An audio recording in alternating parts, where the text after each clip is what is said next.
The speed of light, the ultimate cosmic speed limit. Einstein said nothing could be faster. But is that really true? Now, there's a spectacular breakthrough that fundamentally challenges our assumptions about the speed of light.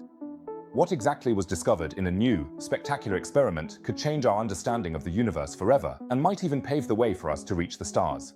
Be sure to stick around until the end, because this is going to be super exciting. A warm welcome, everyone.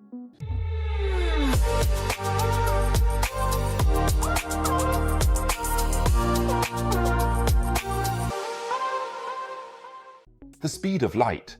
Almost 300,000 kilometers per second. That's so fast, you could circle the Earth in just 1/7 of a second. Light is incredibly fast, but is there anything even faster? If questions like these about the cosmos fascinate you as much as they do me, then go ahead and subscribe to the channel.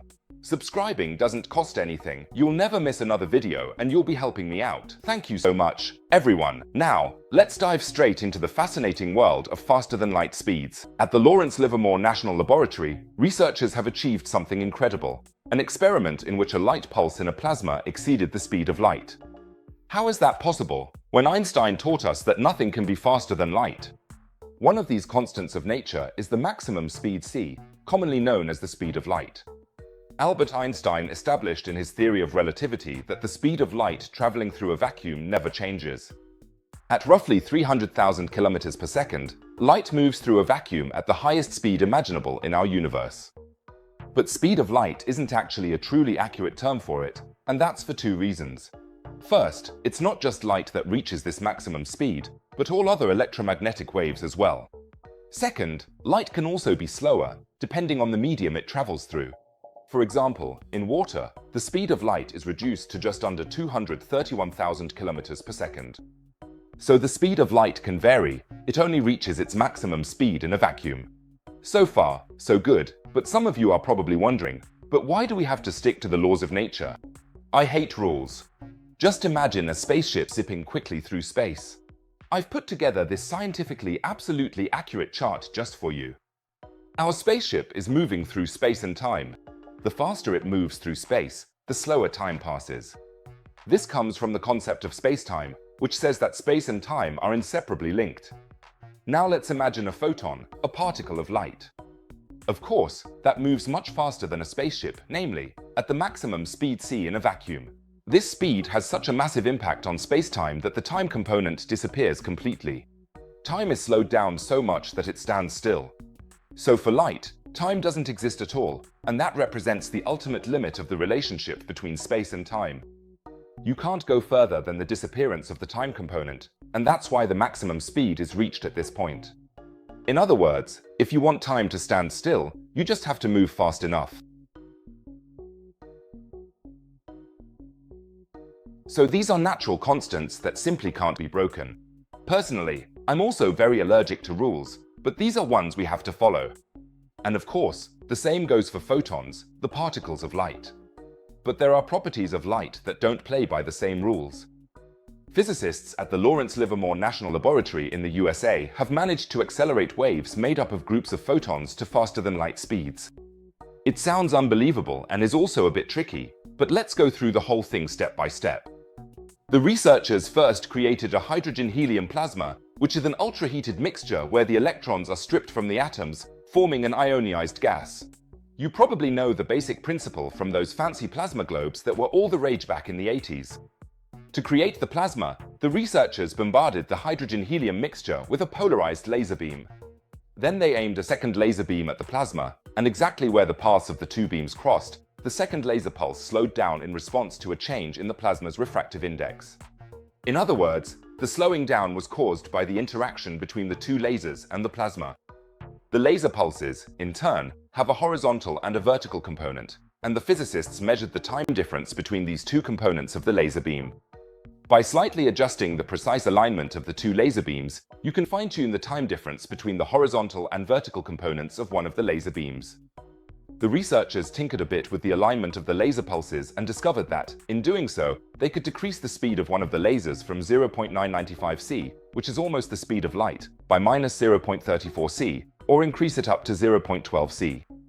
I'm not good at math, but if we calculate that 0.995 c plus 0.12 c, we get a value higher than c, higher than the maximum speed c, higher than the speed of light.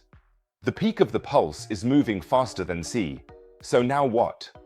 Has Einstein now been completely refuted? All his theories at an end? Previous physics not even worth the piece of paper it was written on? Not quite. Because we are talking about the speed of light pulses, i.e. entire groups of photons. And although most people don't know it, the speed at which light pulses travel through a material can be very different from the speed c, which is the speed at which light travels in a vacuum. This speed of light pulses, the so-called group velocity, can be both higher and lower than c. And this has a strong influence on how the shape of a light pulse spreads and gets distorted as it moves through a particular material. Simply put, the individual photons are still moving at their usual pace, but their collective dance speeds up. You probably know this from the club. When you're alone on the dance floor, you tend to move more reservedly. But when everyone else starts dancing too, the DJ puts on the Backstreet Boys, and you've had your 10th gin and tonic, then things really take off.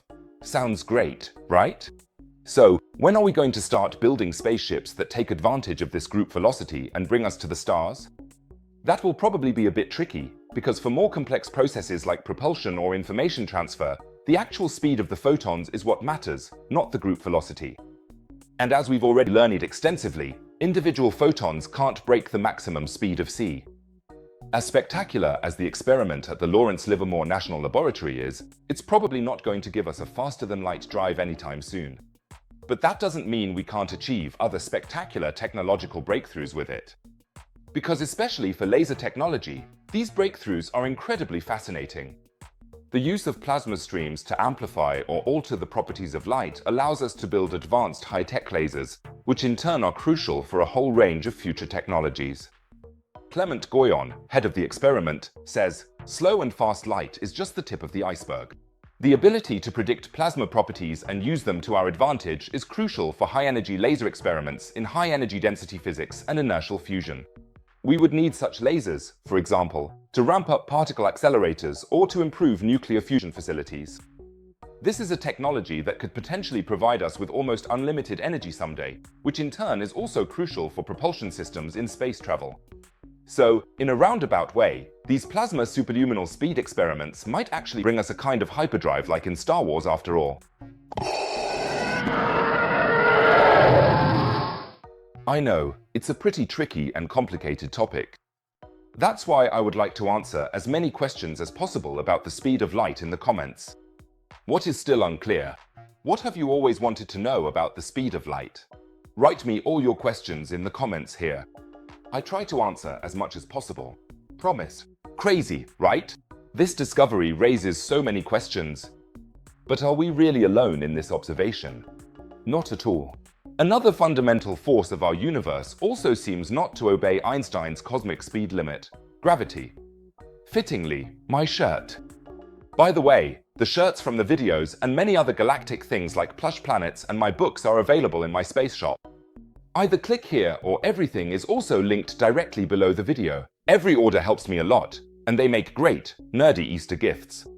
But back to the topic, could gravity even act instantaneously and thus be faster than light? Let's do a little physics deep dive. When you start to think more closely about gravity, things quickly get mysterious. What exactly is gravity, anyway?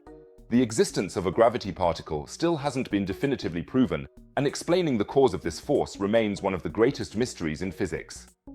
But regardless of how, or even if gravity can be explained by quantum physics, it definitely exists somehow, or at least I think so. If any of you happen to be floating weightlessly in space while watching this video, feel free to let me know in the comments. One of the most confusing aspects of gravity, in any case, is that it seems to act instantly. Or does the sun's gravity, which holds the Earth in place, actually reach us at the speed of light? To solve this mystery, we need to dive a bit deeper into Einsteinian physics. Albert Einstein discovered in his theory of relativity that space and time are inseparably linked. Together, they form space-time, and gravity influences space-time. The heavier an object is, the more it bends space-time, which we can imagine as a kind of grid for simplicity's sake. Even you, just by your weight, influence space-time. Of course, that doesn't mean you're fat. Another important insight from Einstein was that there is a maximum speed in the cosmos. This is referred to as speed c. The theory of relativity states that the speed of light traveling through a vacuum never changes. At roughly 300,000 kilometers per second, light has the highest attainable speed in the universe. And by the way, this doesn't just apply to light, even though people usually talk about the speed of light, but also to all other electromagnetic waves. Feel free to write me your ideas in the comments. Where do the laws of nature come from? What is the cause of the physical laws of our cosmos? A kind of matrix or something completely different? I would be very interested to hear what you think, and I will try to respond to as many comments as possible. Promised. But now back to gravity. How does gravity behave in this interplay of speed, space, and time? Isaac Newton, the discoverer of gravity, who according to legend had an apple fall on his head, believed that this force acts without any delay. Albert Einstein, on the other hand, said in his theory of relativity that gravity can only travel at the speed of light. So which one is correct? Doesn't the gravity of the sun affect us instantly? What if the sun were to disappear right now? Would its gravity vanish instantly, or would it take about 8 minutes for us to notice? That's the same amount of time it takes for light to travel from the sun to the Earth. A research team from Columbia University started a very clever experiment years ago to settle this question once and for all. And they got help from the heavyweight of our solar system, Jupiter. Jupiter is twice as massive as all the other planets in the solar system combined. So it really tips the scales. Is that already planetary fat shaming? And this is what the researchers' experiment looked like. While Jupiter moved across the field of view, the researchers used several linked telescopes to observe the light from a quasar, that is, the active, energetic center of a distant galaxy. The gravitational force emanating from Jupiter deflected the light from this quasar ever so slightly. So they used Jupiter as a gravitational lens, and from that, the scientists were able to calculate the propagation speed of gravity. A method that is as simple as it is ingenious. And the result? Gravity does not act instantaneously, it propagates at the speed of light. This was later confirmed by the first measurements of gravitational waves. Gravitational waves refer to a kind of vibration of spacetime that occurs when two massive objects collide. For example, when two black holes merge, the fabric of spacetime starts to wobble, and this wobbling was first successfully detected in September 2015 by scientists from the LIGO collaboration, nearly 100 years after Albert Einstein had predicted it. Gravitational waves are only possible if gravity propagates at the speed of light. According to Newtonian physics, which some scientists actually still adhered to at the time, such a wave would be unthinkable, because gravity would reach the Earth instantly. So, long story short, gravity moves just as fast as light, and although this was controversial for a long time, it can now be considered proven. But there are still a few follow-up questions that come up. For example, if that's the case, why can't light escape from a black hole? But gravity can. However, that's based on a misconception about black holes. A black hole doesn't emit gravity from its interior. Rather, the black hole itself is the gravitational field. In other words, gravity doesn't have to leave the black hole at all. The black hole itself is a frozen gravitational field. Gravity can be static, while gravitational waves travel as fast as light. After this detour into the speed of gravity and light, I was reminded of the movie Interstellar, where the idea is introduced that there is an even more powerful, faster force in the universe, love. Because even the curvature of spacetime can't stop it. And that's why I have a beautiful quote for you here, which supposedly, one has to be careful, comes from Albert Einstein. Gravity cannot be held responsible for people falling in love. How on earth can one explain such an important phenomenon as first love using the tools of physics? Put your hand on a hot stove for a minute and it feels like an hour. Sit with that wonderful girl for an hour and it feels like a minute. That's relativity. I hope your head is already smoking from all this. That brings us to one of the most mysterious particles in physics, the tachyon. These theoretical particles are said to constantly race through our universe at faster than light speeds. For a long time, they were considered pure speculation, but the latest research suggests that they might actually exist, and that light may not, in fact, be the fastest thing there is. Even massless particles like photons only reach this speed and cannot surpass it. But nobody's perfect, not even Einstein. And so, physicists discovered a loophole in Einstein's theory of relativity that, in theory, allows for particles whose mass squared is negative. Such particles would always move faster than light. Additionally, some mathematical models, like string theory, show that such faster-than-light particles could be possible under certain conditions. These theoretical particles are called tachyons. To put it even more simply, Einstein's own calculations provide a kind of unintentional backdoor that mathematically allows for the existence of faster-than-light particles. And these potential particles also couldn't be slowed down to the speed of light or below, because that would require an infinite amount of energy. So you could say that a tachyon really has a lot of speed on its speedometer. But there have always been problems with the tachyon hypothesis, because even though Einstein's field equations seem to allow for their existence, other factors get in the way in practice.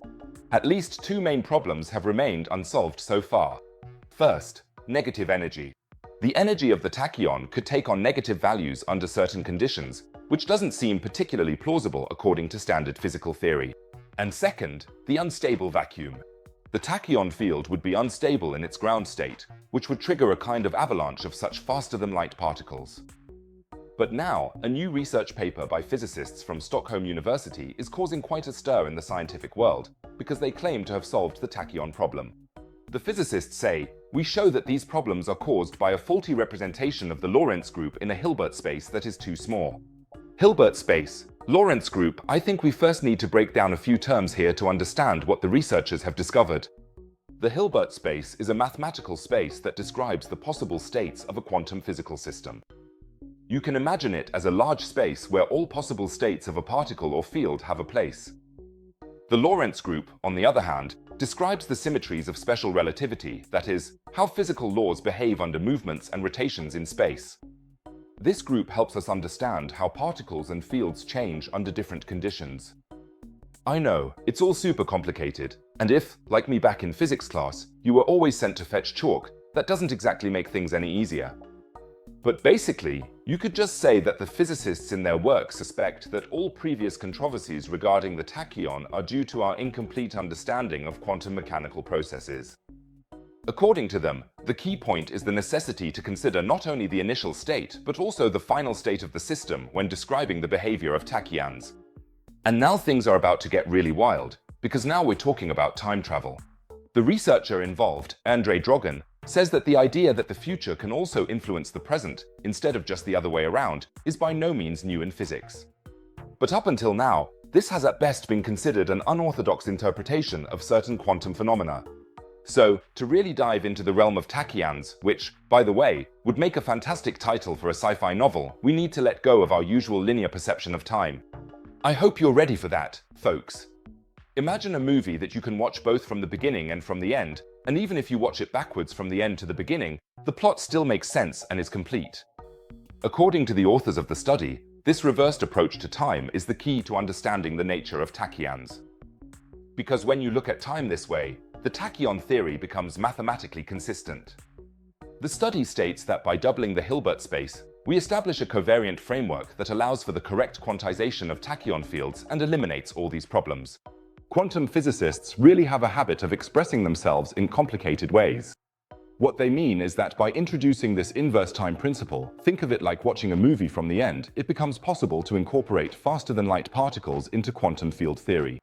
And now it gets even crazier. The new theory also offers surprising perspectives for understanding other quantum mechanical phenomena, especially the mysterious connection between particles known as quantum entanglement. In quantum physics, two particles can be entangled with each other, and then they react to each other instantaneously, no matter how far apart they are. Suppose I were quantum entangled with a pizza oven, and this pizza oven is located 10 million light-years away. If someone were to bake a pizza in it over there, I would immediately perceive the smell, despite the 10 million light-years between us. That's quantum entanglement, and it's absolutely bizarre. Up until now, it was assumed that this connection was only possible between particles in the present. But the new theory suggests the possibility of entanglement between the past and the future, weaving realities into a bizarre time loop. Particles can be entangled not just in space, but also in time.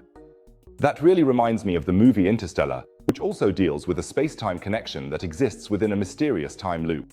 Let me know if you've seen the movie and whether you completely understood it. So, these new quantum physics calculations suggest that faster-than-light tachyons could actually exist. And that would, of course, be nothing less than an absolute revolution in physics. But as always, not everyone is convinced. Physicist Krzysztof Jodlowski from the Institute for Fundamental Research in Seoul considers the new study to be flawed and says, the quantum mechanical description of their interaction doesn't make sense. The modified equations from the standard toolbox of quantum field theory lead to unphysical behavior. So, what do you think? Do tachyons exist? Are faster-than-light particles conceivable? Or is that just total quantum nonsense? I'm really curious to hear your opinion. Feel free to write all your thoughts down in the comments below. The idea of particles traveling faster than light is already impressive enough. But what if we actually had evidence that there are phenomena in the cosmos traveling at several times the speed of light? That's exactly what the Hubble Space Telescope discovered while observing a neutron star collision. Energy waves that appear to be racing through space at 7 times the speed of light. How is that even possible? Let's take a closer look. Neutron stars are such incredibly dense objects that a single teaspoon of one would weigh millions of tons on Earth. That makes neutron stars some of the densest objects in the universe. They are the leftover cores of dead stars. And here you can see a neutron star compared to the area around Hanover. Why Hanover, of all places? So, these things aren't particularly large, but they're unbelievably dense and heavy. And with that comes an enormous gravitational pull. When two neutron stars get too close to each other, they start a stellar death dance, spiraling towards one another, and it ends in a violent collision that sends gravitational waves and gamma rays hurtling into space. In 2017, NASA observed such a neutron star collision with the Hubble Space Telescope. However, analyzing the data took several years and was only published recently. The observed event goes by the very memorable name GW 170817. Astronomers really have no talent for naming things. So, in this event, two neutron stars collided. Experts also refer to this as a binary neutron star merger. That sounds very abstract, but there's something incredible behind it. The collision not only emitted gravitational waves, making space-time itself wobble, but also created a black hole. Around the black hole, a rotating disk formed a so-called accretion disk in which matter accumulated, captured by the black hole's gravity. In such an accretion disk, an enormous amount of energy is generated, and it can happen that this energy is released into space in the form of powerful bursts, known as jets. And NASA managed to analyze precisely these jets from the neutron star collision in great detail. And the result probably left the scientists wide-eyed, because the measurements showed that the radiation was moving at 7 times the speed of light. And call me conservative, but that's actually not possible. We've known since Albert Einstein that the maximum speed, c, is a fundamental constant of nature and the fastest anything can go in our universe. And the speed of light in a vacuum corresponds to this maximum speed c. 7 times the maximum speed would pretty much throw everything we think we know about light and the theory of relativity out the window. Let's play a little game. Before I introduce you to the researchers' explanation for this curious measurement, why don't you write in the comments how you would explain it? How can the rays apparently be traveling at 7 times the speed of light? Is our understanding of the speed of light wrong? Was there a measurement error? I look forward to your most exciting theories and will try to answer as many as possible.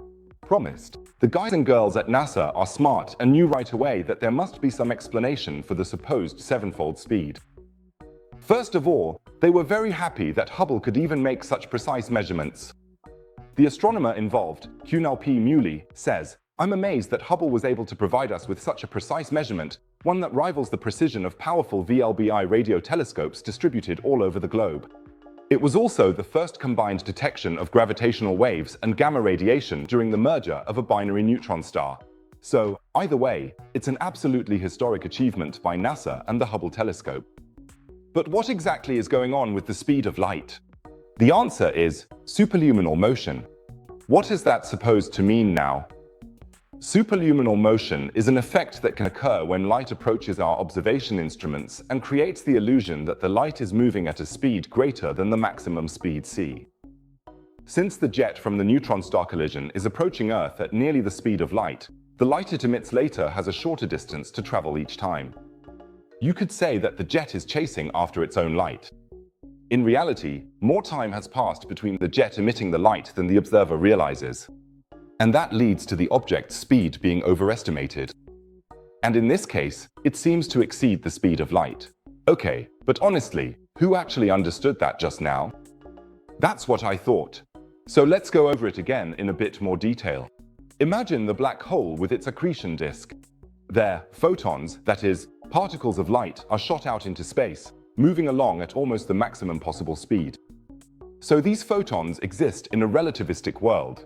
For them, time doesn't exist, because the faster you move, the more it affects time, and at maximum speed, time simply stops passing. The radiation waves that reach us from the neutron-star collision are also traveling at almost the maximum possible speed. So, for them, time barely passes at all. This means a photon that is emitted from there today will reach Earth only insignificantly earlier than a photon that is emitted a month from now. Because for these photons, categories like today, next week, or in a month simply don't exist anymore due to their speed. In other words, the time span between such two photons is much shorter than a month, which gives the impression that the beam is moving faster than the speed of light. That's called superluminal motion. I know, it's very complex. If you still have questions about this, or if anything is still unclear, feel free to write them in the comments. In any case, NASA was able to calculate how fast the radiation waves are actually moving. The researcher involved, Wenbin Liu, says, "Our result suggests that the jet was moving at least 99.97% of the speed of light when it was launched." So, while that's significantly slower than 7 times the speed of light, to be honest, it's still impressively fast. And the idea that, for photons, time hardly exists anymore and that, because of relativistic effects, we're tricked into thinking there's something faster than the speed of light, it's just fascinating, isn't it? It's like a cosmic prank, and definitely more interesting than anything you see on the usual prank channels on YouTube. By the way, the first precise measurement of the speed of light was already achieved in 1676. The Danish astronomer Ole Armer used Jupiter's moon Io for this. By observing the timing of the moon's eclipses depending on Jupiter's distance from Earth, he was able to verify the speed of light. And this moon is still of great interest today, especially to me, because it has the nickname Pizza Moon. Pizza. All these discoveries show that we may need to reassess the cosmic speed limits. But what does that mean for our own ambitions to reach the stars? This is where the revolutionary Sunbeam drive comes into play, a concept that could accelerate space probes to a speed that would make journeys to our nearest neighboring star, Alpha Centauri, possible. Buckle up, because now we're traveling to the stars. More specifically, to the most promising new propulsion concept for interstellar space travel, the Sunbeam drive. The basic idea behind it is actually pretty simple. Instead of carrying fuel along, the propulsion energy is supposed to be transmitted to the spacecraft from the outside, specifically, with a particle beam fired from a platform near the Sun. Okay, that doesn't sound so simple after all. In fact, it sounds pretty crazy. But the concept packs a punch, because with this electron beam propulsion, a spacecraft weighing several tons could be accelerated to up to 10% of the speed of light.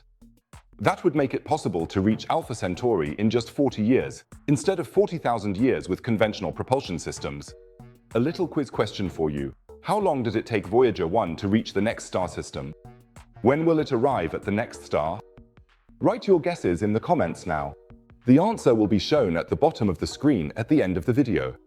I'm curious to see who comes closest. Yes, with the Sunbeam drive, Alpha Centauri would be within reach in a human lifetime. But how exactly is that supposed to work? The heart of the Sunbeam drive is a stationary platform near the Sun, a so-called statite. It hovers there, practically motionless in space, by making use of the Sun's radiation pressure and magnetic field. From this statite, a focused beam of relativistic electrons is then fired, that is, electrons that have been accelerated to nearly the speed of light. This electron beam then hits the spacecraft and transfers its momentum. This way, the probe is continuously accelerated without having to carry its own fuel.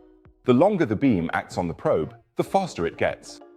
With the right technology, a speed of 30,000 kilometers per second could be achieved. That's 10% of the speed of light. Wait a minute, you might be thinking now, how could such an electron beam remain stable over such a long distance? Wouldn't it have to spread out somehow and lose its effect? Good question. In fact, that's one of the cleverest aspects of the whole concept. Because at relativistic speeds, there's an effect called relativistic pinching.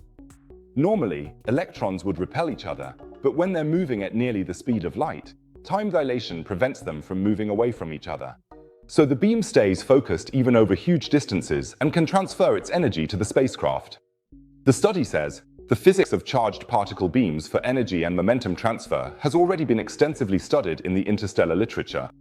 To reach distances of 100 astronomical units or more, the necessary beam transmitters and focusing optics, while not beyond our imagination, represent a large-scale space infrastructure that goes beyond our short-term expectations.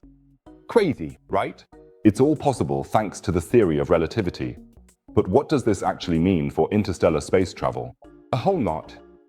Because unlike other concepts like Breakthrough Starshot, which aims to accelerate only a tiny probe, the Sunbeam drive could also accelerate larger space probes. The scientists estimate up to 1,000 kilos of payload. That's roughly the mass of the Voyager probes. This would make real scientific missions to other stars possible for the first time. Just imagine, in 40 to 50 years, a space probe could reach the Alpha Centauri system and send us the first close-up images of Proxima b, the Earth-like planet that orbits a red dwarf star there. We could finally find out if there's liquid water there, and maybe even extraterrestrial life forms. And that would probably be the greatest discovery of all time. But as always, there's a catch. Of course, there are still a few challenges to overcome before the first Sunbeam drive can launch. First and foremost is the energy supply. To generate the electron beam, you need enormous amounts of electricity. Where is that supposed to come from, out in the middle of space? The researchers have come up with a pretty clever solution: thermoelectric generators that convert the immense heat near the sun into electricity. Basically, a giant solar power plant in space. The study describes it like this: high-temperature thermionic converters that can operate near the sun could play a crucial role in this process. These systems are actively being researched, and their development is crucial for the feasibility of the mission. However, the technology for this still needs to be developed. After all, we're talking about temperatures of 2,500 degrees here. And another challenge is the precise control of the electron beam over such enormous distances. Even the tiniest deviations would cause the beam to miss its target. Here, scientists are relying on cutting-edge beam guidance technology, similar to what is used in particle accelerators. And speaking of particle accelerators, the development of the Sunbeam drive is benefiting enormously from advances in high-energy physics. Facilities like the Large Hadron Collider at CERN have revolutionized our understanding of particle beams. This knowledge is now being incorporated into the design of the interstellar drive. A great example of how basic research can lead to very practical applications, and why, in the case of CERN, our tax money is for once actually pretty well spent. But let's get to the most important question: when can we expect the first Sunbeam flight to the stars? Unfortunately, it won't happen that quickly. Developing a completely new type of propulsion system takes time. The most optimistic estimates suggest it will take 20 to 30 years before a prototype could be ready for use. And there's still a lot to do until then. On the one hand, the technical challenges need to be overcome, and on the other, the necessary funding is required for such an ambitious project. Because we're talking about costs in the billions here. Several space agencies and private investors will probably have to work together on this. Or if you happen to have a few billion lying around in your savings account, interest rates aren't that great right now anyway. Still, I'm optimistic that we can make the Sunbeam drive a reality within our lifetimes. Because the concept is just too promising not to pursue further, right? It could be the decisive breakthrough for interstellar space travel. Don't forget, just 120 years ago, most people thought airplanes were impossible. Today, flying around the world is completely normal for us. Who knows, maybe one day our grandchildren will travel to other stars just as naturally. With the Sunbeam drive, that dream could really come within reach. What do you think? Will we live to see the first interstellar probe? Or will traveling to the stars always remain science fiction? Let me know your thoughts in the comments. I'm really looking forward to the discussion. One way or another, the development of the Sunbeam drive shows us once again just what amazing feats human ingenuity is capable of. Whether or not we actually get pictures from Alpha Centauri in a few decades. Just the attempt to push the boundaries of what's possible moves us forward. And who knows what groundbreaking technologies might emerge as a byproduct of Sunbeam research. Just like the research for the Apollo missions once led to numerous innovations that shape our everyday lives today. From satellite communications to especially resilient materials. So you see, space exploration isn't just relevant for a few space nerds like me. It's a driving force for innovation that advances our entire civilization. That's why I think it's so important that we keep boldly exploring new paths, both in space and here on Earth. Crazy, right? As we continue to push the boundaries of physics, Completely new possibilities for exploring the cosmos are opening up. Maybe one day we'll actually find a way to surpass the speed of light and travel to distant star systems. Until then, the question remains, is the speed of light really the ultimate limit? At the very least, the latest research leaves room for doubt. If you don't want to miss any future breakthroughs on this topic, don't forget to subscribe to the channel and turn on notifications. That way, you'll never miss another video. And now, let's travel at the speed of light to Chernobyl, because in my latest video, we're taking a look at the bathyscaphs. Hardly anyone knows that after the nuclear disaster, brave men hovered above the exploded reactor in heavy lead capsules to carry out important measurements. An unbelievable story that's almost been forgotten. Just click on the video at the top right to find out more about it. It's truly one of the most exciting stories I've ever covered here on the channel. So make sure to check it out. And if you click at the bottom left, you can stock up on plush planets, real meteorites, and my books in my space shop. Every order really supports my work, and they're the perfect Easter gifts. Otherwise, I'd say I'll see you in the next video. Take care, everyone.